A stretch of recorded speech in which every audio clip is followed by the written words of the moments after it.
Welcome to this week's supply chain update, brought to you by Phoenix International.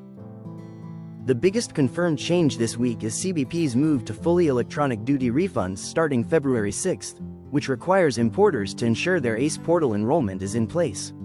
The US and India also announced a trade agreement on February 2nd that would lower duties on Indian goods, but formal implementation is still pending official publication. In Europe, lawmakers lifted the freeze on reviewing the EU-US trade agreement, with a potential vote expected later this month.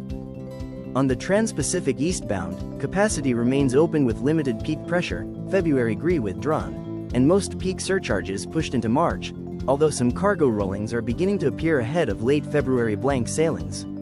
On the Far East westbound, demand has entered the typical Lunar New Year quiet period, with rates softening but supported by aggressive February capacity cuts, while congestion and equipment tightness continue at key hubs such as Singapore and parts of Northern Europe.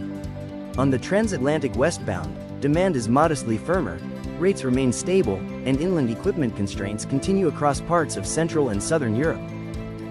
Asia air freight remains mixed ahead of Lunar New Year, with selective strength but no broad peak. North China is firmer into Chicago and New York, while South China remains steady but is preparing for holiday-related flight cancellations.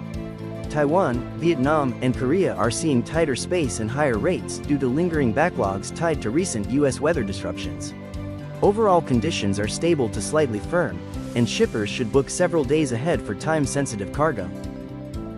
On rates and capacity, Asia-Latin America pricing remains under pressure, with carriers attempting increases but facing headwinds from fresh capacity. On port operations, congestion monitoring shows moderate delays at key gateways such as Santos and Callao.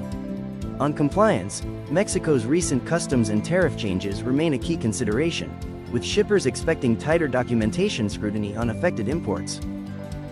At the Port of New York and New Jersey, terminals have begun enforcing a stricter absentee policy under the new local longshore contract, including a small number of employee terminations in January. The policy change is intended to support productivity improvements at a port where absenteeism has been a persistent operational issue. Global container shipping is expected to face a challenging 2026 as new vessel deliveries continue to expand capacity while demand growth slows. Analysts also highlighted that a potential return of traffic through the Red Sea could add downward pressure on freight rates, although routing decisions remain uncertain. And that concludes our update on the global supply chain. Thank you for joining us. We will continue to monitor these developments and keep you informed.